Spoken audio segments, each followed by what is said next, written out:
Hello, I'm Phil, and Jordan's here. We're with Mod the Wild, Fabrication and Laser here in Kentucky. First off, I want to thank everybody, all our customers and fellow Corvette fans for a great year last year. We had an amazing year, met a lot of nice people from all over the world, actually. So thank you for all your support.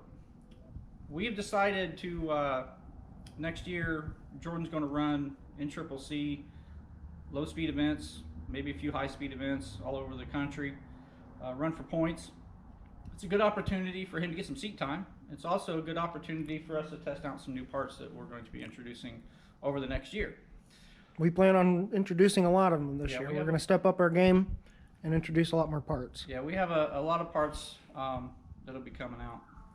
Now, one thing we wanted to do is we wanted to take everybody along for the ride.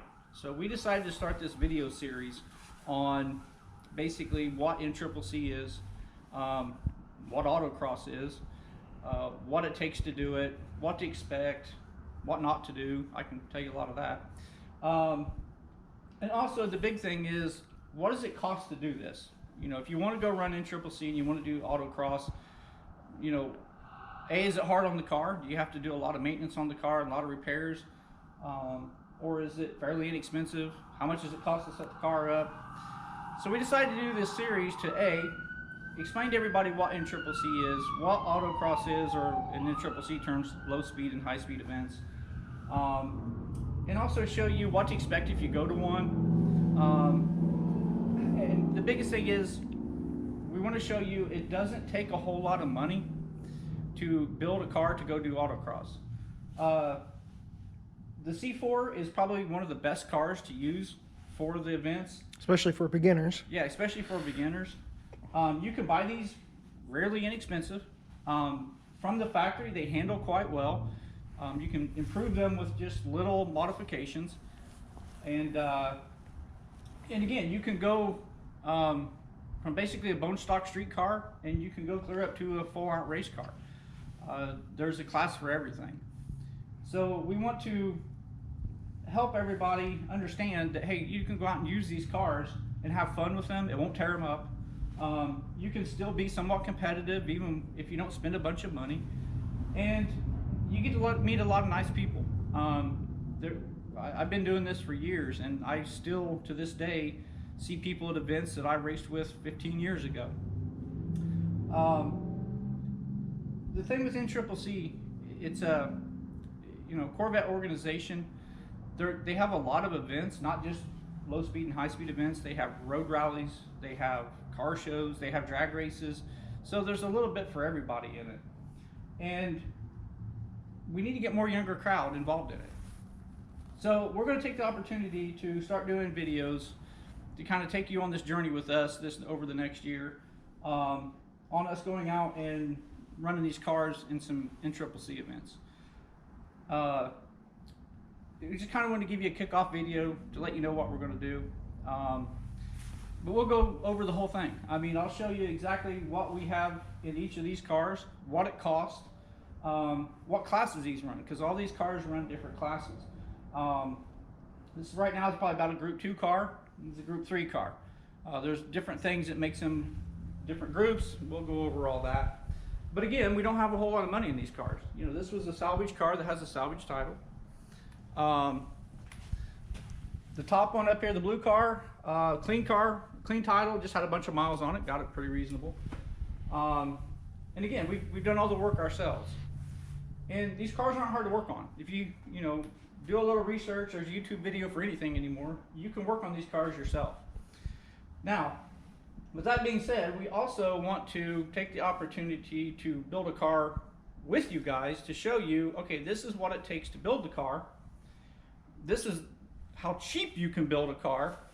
And we're going to see how it does. So over here, we have a 1989 that Jared Smith, one of our customers, actually a kid that does a lot of testing for us, we built or did some work on his car back over the last year. They brought this car down as a parts car. And they got the parts off of it they needed. And of course you can see there's no drivetrain in it or anything. And it sat out back for a while. We tried to decide what to do with it. It was destined to be a parts car. It was destined to be in another million parts like all the others. So we decided to go ahead and take the opportunity to use it as a build to show you can build a track car or autocross car for almost nothing, you know, a few $1,000s probably. Keep in mind, the car's not going to have any interior in it. It's not going to have 1,000 horsepower. It's not going to have a fully adjustable suspension. But at the end of this project, we'll show you can spend, you know, little money and have a car that will look decent. It'll be a decent autocross car, and it'll be street legal too. I mean, it'll be plated. We can drive it on the street. Now, it's not going to have air conditioning. It's not going to have all the comforts, but at the end of the day, it'll be a fun toy. The reason for that is a lot of guys have nice C4s, C5s, whatever the car may be. They don't want to take them out and race them, if you will. And you know, I can respect that.